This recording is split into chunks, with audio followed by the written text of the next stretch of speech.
Here we're going to cover how to add students to your classes so that you can assign them lessons. These steps are specific if your students are in middle or upper school, as this method requires that a student has access to a computer and email.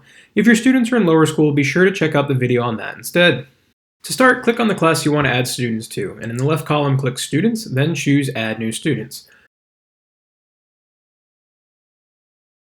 As you can see, it gives you 3 options to add students. For middle and upper school students, we're going to choose the option to join with a class link. This will generate a link that you can email to your students. You might want to check out our other video on how to copy every student's email in your class from iSCH directly. I'm using my personal email to demonstrate what students will see. In my inbox, here I've received the email from my SCH account with the link to join my class. The link will take students directly to Khan Academy, and they'll be given a prompt to confirm they're joining your class. After they confirm you're joining the class, if a student refreshes their page and then clicks Teachers, they'll see your name added to their list of teachers.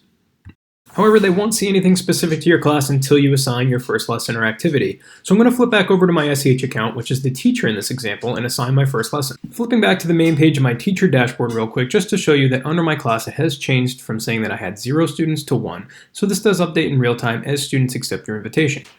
So now I'll click into my class, and it'll show my students that have accepted my invitation. But on the left, I'm going to choose Assignments and Assign, and I'll select the lessons I want to assign by clicking their respective checkboxes to the right.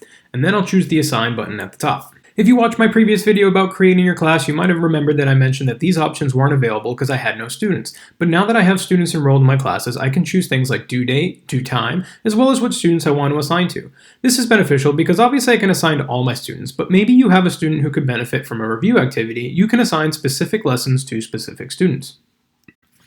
Now that I've assigned a lesson, I'm going to flip back over to my personal account, which is acting as the student in this example.